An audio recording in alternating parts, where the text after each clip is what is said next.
este artículo que vos mencionabas partió de una curiosidad que yo encontré de casualidad en las redes sociales, que fue una nota oficial en un pueblo de la provincia de Buenos Aires, en González Chávez, un pueblo del sur de la provincia. El intendente de ese pueblo, en 1965, firmó una autorización que le había sido solicitada por un ciudadano de González Chávez, que era presidente o líder de una agrupación Arriba Boca.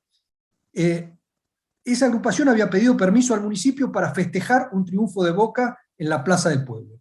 Y el intendente, con sello, firma, número de legajo, de mesa de entrada, autoriza a la agrupación Arriba Boca a que usen las calles del pueblo para salir a festejar. Esto es La Inquietud con Garrett Edwards. El lugar donde hay más preguntas que certezas.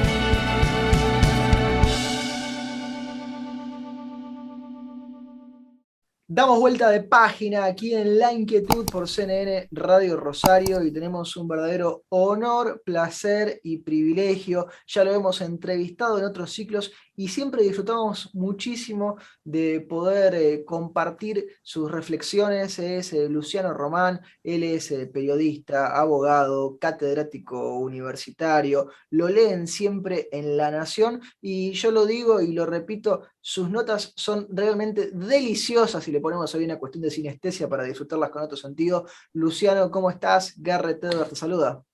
¿Qué tal, Garrett? Un gusto y bueno, te agradezco mucho la generosidad de la presentación. No, es lo que te mereces y mucho más, Luciano. Decíamos, siempre las disfruto cuando las leo tus notas en La Nación. Hemos tenido muchas veces la oportunidad de comentarlas y hoy más en extenso.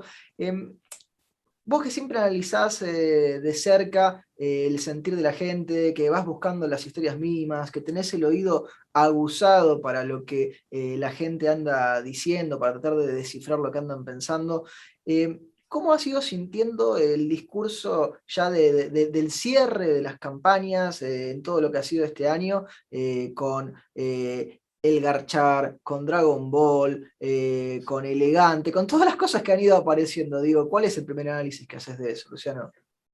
Mira, a mí me parece, Edward, que no, todo este tramo de la campaña hacia las PASO, ahora viene una etapa nueva después de las primarias, ¿no? Pero esta primera campaña nos deja un sabor muy amargo, porque lo que se ve un poco en estos hitos que vos marcás gráficamente es una enorme incomprensión de lo que verdaderamente está pasando por la ciudadanía, por la preocupación social. Me parece que la política marca una distancia cada vez más enorme con lo que piensa, siente y sufre la sociedad.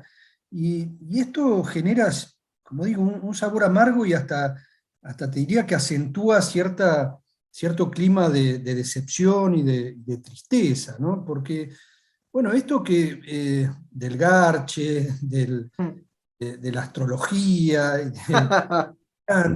lo que marcan son maneras muy impostadas de conectar con los jóvenes, ¿no? La política ha tomado nota de que tiene un problema de comunicación, de interpretación, de entendimiento de las nuevas generaciones, y entonces lo que hace es sobreactuar a través de formas muy burdas, me parece. Bueno, los jóvenes escuchan elegante, lo cual no deja de ser una gran simplificación también, entonces vamos a elogiar a elegante. O los jóvenes piensan en sexo, entonces vamos a decirle que nuestra propuesta es la de garchar. Me parece que hay como una simplificación, una banalización de esa, porque, bueno, primero que los jóvenes es una abstracción a la que la política debería tratar de interpretar con mayor profundidad y mayor entidad, ¿no? Sí, y que seguramente ni vos ni yo presumiríamos de saber qué quieren los jóvenes, porque Por es imposible eso, de ¿viste? saberlo. Me parece que es caer en estas categorías absolutamente superfluas, porque primero, si hablamos de los jóvenes, ¿de qué jóvenes? ¿De los jóvenes del interior o de los jóvenes de los grandes centros urbanos?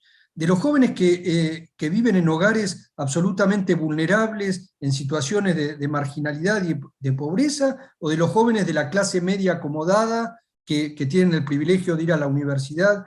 ¿De qué jóvenes? De esa escuela secundaria de La Matanza que vimos el otro día, que la maestra los gritoneaba tratándolos de vender un eslogan político, o los jóvenes del Nacional Buenos Aires que apoyan a esa profesora. En fin, me parece que no ver ese mosaico, esa heterogeneidad, esa complejidad, es para alguien que aspira a ser dirigente político, es un pecado enorme, ¿no? Un pecado de superficialidad muy, muy grave. Y me parece que esto es lo que hemos visto a través de esas consignas y de esas, ya digo, actitudes impostadas, ¿no? Que además uno los ve no solamente en dirigentes secundarios, sino en la cúspide del poder, ¿no? Cuando Alberto Fernández, el presidente, se sienta a hablar con un grupo de jóvenes y les dice jóvenes y jóvenes, creyendo que está interpretando a esa generación. La pregunta es, ¿la está interpretando? ¿Los jóvenes quieren que les hablen de esa manera o quieren que les ofrezcan una perspectiva de futuro, algo que los entusiasme, que los motive, que intente darles un horizonte que hoy no ven con claridad? Bueno, me parece que esa brecha ha quedado muy, muy en evidencia en la campaña de esta semana, ¿no? Hablabas recién, Luciano, con una misma palabra utilizada de dos maneras que están conectadas. Hablabas por un lado de la impostura y por otro lado del impostar. Podríamos entender uno que tiene que ver con una postura que no es la que uno tiene realmente, y del otro lado con esa voz cuando cambia, incluso si pensamos en el impostar.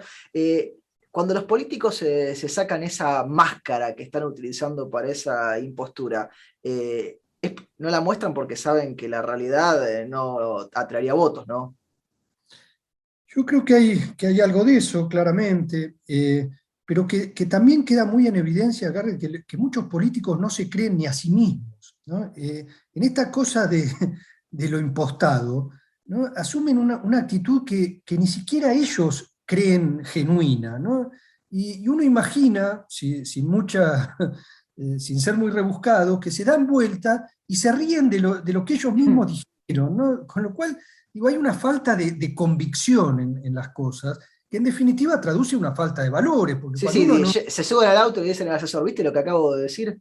Claro, ¿no? Entonces, me parece que ahí hay, por eso yo hablaba de tristeza, de decepción, de desazón, porque cuando uno ve no son cosas pintorescas. Por supuesto que este discurso de elegante, el garche, la astrología y toda la lista, podemos tomarla con cierto sentido del humor, ¿no? Sí, porque tampoco nos queda otra, ¿no? Si no tomamos con un poco de sentido de humor. Bueno, que es en definitiva lo que nos salva y nos ayuda, pero la verdad es que da tristeza, ¿no? Da tristeza y detrás de eso lo que hay es un vacío muy, muy profundo, que es lo que genera, me parece, o potencia o acentúa este clima que uno percibe cuando habla con sus amigos, cuando habla con su compañero de trabajo, cuando habla con los padres de los amigos de sus hijos, que es este clima de derrotismo que se ha instalado en la Argentina, ¿no? Esta especie de escepticismo que registran un poco todos los analistas de opinión. Yo no me siento autorizado en eso, pero leo con atención a muchos analistas que van tomando un buen termómetro del sentimiento social y del clima social, y todos coinciden en esto, que ni siquiera hay un estado de bronca, como ha habido en otras etapas de la Argentina y en otras instancias preelectorales. Ahora hay un estado de angustia, ¿no? de decepción, de desazón, y me parece que tenemos que ser muy sensibles a registrar eso. Y la dirigencia política no está mostrando esa sensibilidad. La verdad es que no la está mostrando. Angustia, malestar, desazón, decepción. Retomo las palabras que decías, Luciano, y la conecto con esta otra que mencionabas del derrotismo. Vos que escuchás esas historias mínimas, que siempre estás prestando atención a lo que sucede, ¿hay algo que te genere una cierta cuota de optimismo para que en algún momento ese derrotismo empiece a dar la vuelta y dé su giro? Mira, yo creo que tenemos un un deber ético de cultivar cierto optimismo y cierta esperanza, porque si no caemos en cualquier escala, ¿no? En la escala individual, en la escala comunitaria o en la escala de un país, caemos en una actitud que conspira contra nuestro propio futuro, que es la de tirar la toalla, la de entregarnos. De manera que yo soy un convencido de que entre todos, en el rol que nos toque, ¿no? En el rol de padres, de docentes, de profesionales, de laburantes, que yo tenemos que tratar de rescatar alguna esperanza. Y creo que tenemos buenos argumentos y buenos fundamentos para eso.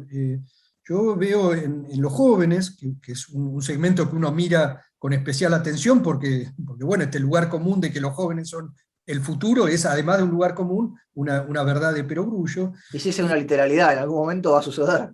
Exacto. Bueno, y yo veo en los jóvenes, por un lado, este clima, ¿sí? de cierta desesperanza con el futuro, de cierta incertidumbre, pero también veo cosas muy alentadoras. Veo una gran creatividad en los jóvenes, veo un gran empuje en muchos. Creo que algo incluso que a veces desde mi generación vemos como un dato negativo, quizá deba leerse positivamente, que es la desconexión de los jóvenes con la política, o cierta especie de escepticismo con la política, cierta indiferencia inclusive con la política.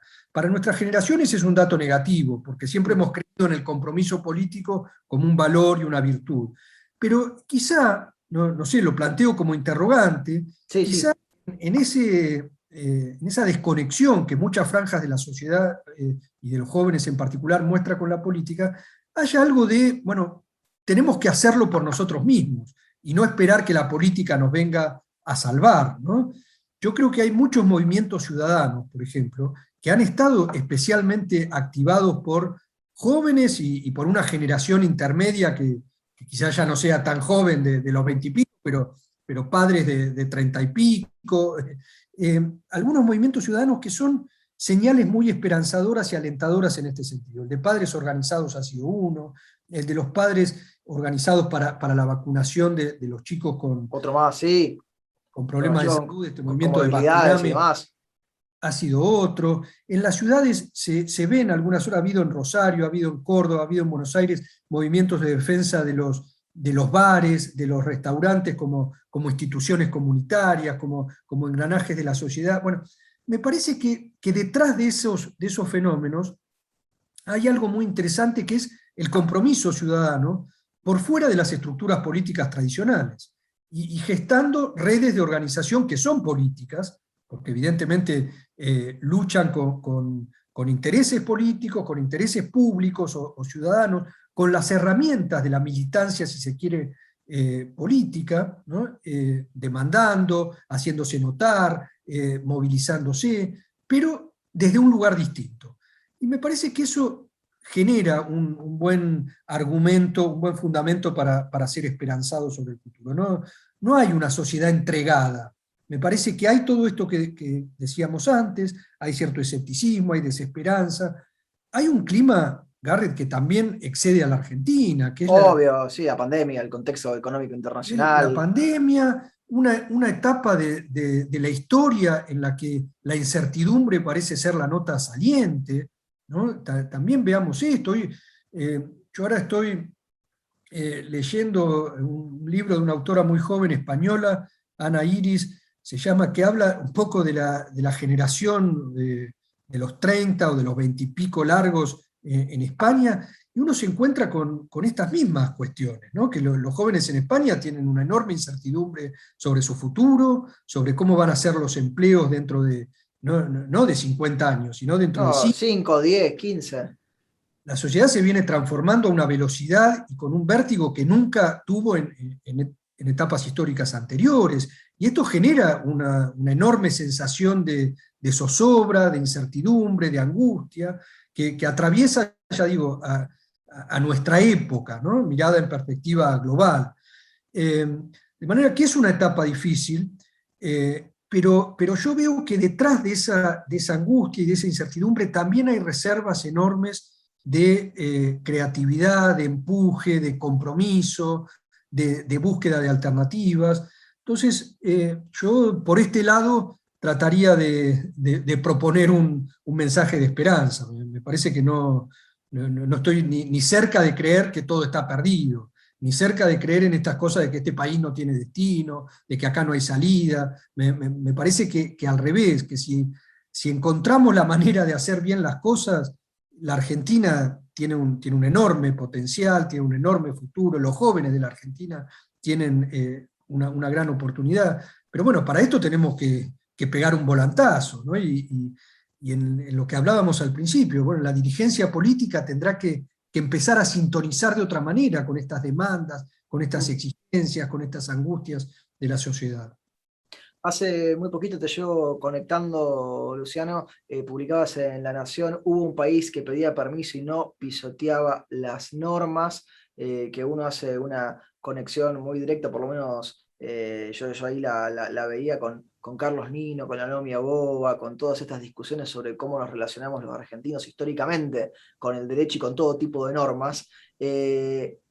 Los argentinos pisoteamos las normas. ¿Quiénes pisoteamos las normas? ¿Quién es el país es el que lo hace, sea que pongamos ahí a los gobernantes en esa figura? Mira, yo creo que hemos ido consolidando una cultura que desprecia las normas en la Argentina. Y esto viene de arriba hacia abajo, ¿no? Me parece que hay una cultura dirigencial que no está atenida y subordinada a las normas, y esto va generando un mal ejemplo que se extiende y se enquista en todos los estamentos de la sociedad. Hemos ido consintiendo un funcionamiento social, un funcionamiento público, en el que las normas parecen accesorias, parecen secundarias. Este artículo que vos mencionabas partió de una curiosidad que yo encontré de casualidad en las redes sociales, que fue una nota oficial en un pueblo de la provincia de Buenos Aires, en González Chávez, un pueblo del sur de la provincia. El intendente de ese pueblo, en 1965, firmó una autorización que le había sido solicitada por un ciudadano de González Chávez, que era presidente o líder de una agrupación Arriba Boca. Esa agrupación había pedido permiso al municipio para festejar un triunfo de Boca en la plaza del pueblo. Y el intendente, con sello, firma, número de legajo, de mesa de entrada, autoriza a la agrupación Arriba Boca a que usen las calles del pueblo para salir a festejar. Yo digo, parece en 4 líneas el retrato de una Argentina remota, ¿no? Donde un grupo de hinchas de fútbol pedía permiso al municipio de su pueblo para salir a festejar en la calle. Yo parece pintoresco, es anecdótico, es muy, muy pequeño, pero ilustra sobre esto. Había una Argentina en la que nadie creía tener derecho a utilizar la vía pública sin pedir permiso y en todo caso sin acordar normas. Eso habla de un sentido de la civilidad, de la vida en comunidad y de las normas que hemos ido perdiendo. Hoy cualquier reclamo se canaliza por la fuerza. La cultura piquetera, que yo creo que excede a los piqueteros, sería injusto adjudicárselas solamente a ellos, organizaciones sociales o piqueteras, es una cultura que se ha ido instalando en la Argentina. Para visibilizar un reclamo se corta una calle. Y no importa que en el corte de esa calle estemos perjudicando a otros ciudadanos, estemos apropiándonos de un espacio público que no nos pertenece, estemos haciendo abuso de las normas. No, entonces, en ese no me importa, vamos consolidando una cultura de la anomia en la que cada uno ejerce su poder de fuerza y va generando un efecto dominó en el que unos imitan a otros. Porque dicen, bueno, si esta es la fórmula, si esta es la manera de hacer escuchar mi reclamo, cortar la calle, y mañana es cortar el puente, y mañana es cortar la vía del tren, como vemos cotidianamente en la Argentina. Porque nos hemos ido acostumbrando a esto.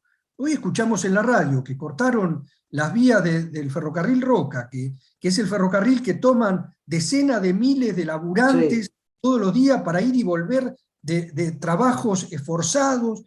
Bueno, y se cortan las vías y se deja a esa gente, a madres que tienen que volver a sus casas para encontrarse con sus hijos Sí, chicos. se le obstaculiza toda la vida a todo el mundo que está pasando por ahí. Exacto, y naturalizamos esto y nos parece normal y la policía no interviene porque no tiene orden y porque hemos demonizado el orden, nos parece que el orden pertenece al universo del autoritarismo y del fascismo, cuando ningún país civilizado del mundo funciona sin normas, sin orden y sin reglas, ¿no? Y nosotros hemos ido naturalizando esto. Que esto tiene que ver con todo lo que hablamos antes. Un país sin normas es un país que se va degradando a sí mismo. Porque esto en cualquier escala que lo midamos, si uno lo mida en la escala de su entorno familiar, bueno, si funcionamos sin reglas, y cada uno hace lo que quiere, y cada uno impone su criterio por la fuerza, y cada uno prescinde de la necesidad y del derecho del otro, bueno, vamos generando un sistema de convivencia absolutamente degradado, primitivo, casi animal, diría, ¿no? Porque hasta los animales tienen reglas de comportamiento que suponen un Que reconocimiento se al derecho. respetan.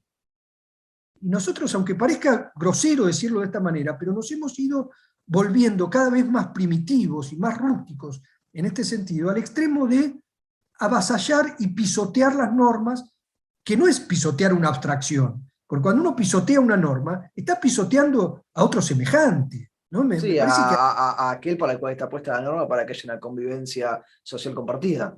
por eso, entonces, me parece que ahí hay cosas muy básicas de la organización social que todos los países tienen resueltas. Porque yo contaba esta anécdota de un pueblo como Sí, González sí que es Chávez. genial. La verdad es que en las grandes ciudades del mundo, en Nueva York, en Madrid, en París, cualquier protesta callejera exige el pedido de un permiso Sí, al yo ayuntamiento. me sorprendí la primera vez, una vez que estaba en Madrid, era un domingo, y todas las marchas confluían en un domingo reclamando cosas que a lo mejor se chocaban entre sí, pero todos iban por su callecita donde habían pedido permiso, tomándose un rato de su día de descanso para reclamar por lo que creían correcto. Y además el ayuntamiento les da permiso el domingo porque es el día que menos obstrucción genera en el funcionamiento de la ciudad. Bueno, pero estas cosas, Garrett, entonces no hablamos de un mundo que ya no existe. Hablamos de una cosa que la Argentina ha perdido, ha extraviado, y que el mundo asume con naturalidad, porque, ya digo, problemas comunes tenemos, por supuesto, pero nosotros hemos ido agregando esta especie de degradación cultural, de degradación de valores en la Argentina, que tienen mucho que ver con lo que nos pasa en todos los órdenes. Porque yo digo, cuando vemos, bueno, esta Argentina empobrecida, esta Argentina que cada vez se torna más inviable en muchos aspectos, bueno, eso tiene mucho que ver con una cultura que ha prescindido de las normas. Entre la anomia y la pobreza hay una relación mucho más directa y mucho más lineal de la que a veces estamos dispuestos a aceptar. Entonces, me parece que esta es una reflexión que, por supuesto, en primer lugar, la dirigencia política, y no solo la política, también la dirigencia empresaria, la dirigencia ciudadana, la dirigencia de todos los órdenes, tiene que poner en primer plano, pero me parece que es una reflexión que debemos asumir como sociedad también, ¿no? Y hacernos cargo cada uno de estas cosas. Luciano, aprovechamos que te tenemos, te hacemos la última pregunta que se la hacemos absolutamente a todos nuestros entrevistados, porque el programa se llama La Inquietud y es un juego de palabras. ¿Qué inquieta a Luciano Román? Me inquieta el futuro de mis hijos, aunque parezca un lugar común, pero en el futuro de mis hijos, digo, el futuro de todos, ¿no? Yo tengo una hija de 14 años y un hijo de 20, de esa generación que hoy está formándose para un futuro que no sabemos cómo va a ser. La incertidumbre es un componente absolutamente esencial de la vida misma, ¿no? Porque no hubo tiempo histórico, ni hubo generación que conociera la certeza como valor absoluto, esto está claro, pero esa incertidumbre está muy acentuada en esta época que nos toca vivir y muy especialmente acentuada en esta Argentina que nos toca vivir. Entonces, la incertidumbre ya se torna en algo más angustiante cuando uno trata de mirar un poco hacia el futuro. Y bueno, eso me inquieta porque me moviliza para pensar en eso, para tratar de ver en qué puedo ayudar, ya digo, desde mi rol de padre, que es el que asumo como prioritario y fundamental, y esto desde el periodismo, que es el oficio que cultivo desde hace muchos años. Bueno, trato de reflexionar sobre esto, de aportar una mirada, que nunca es absoluta, nunca... Lo que jamás debemos hacer los periodistas es creernos que somos los dueños de la verdad, ¿no? Pero en la medida en que aportemos algún elemento desde la reflexión, desde el análisis, desde la información, que pueda contribuir a pensar en estos temas, a pensar en ese futuro cada vez más incierto, me parece que hacemos o podemos hacer una mínima contribución. Y esta es mi inquietud, la que me atraviesa por lo menos en este tiempo. Luciano, te agradecemos muchísimo este tiempo que te has tomado para charlar con nosotros y con nuestra audiencia y te mandamos un fuerte abrazo. Al revés, Garret, el agradecido soy yo y quedo a tu disposición porque es un gusto conversar cada tanto. Así será el placer nuestro. Hablábamos con Luciano Román aquí en La Inquietud por CNN Radio Rosario. Esto fue La Inquietud con Garret Edwards. Síguenos en redes sociales y en www.edwards.com.ar.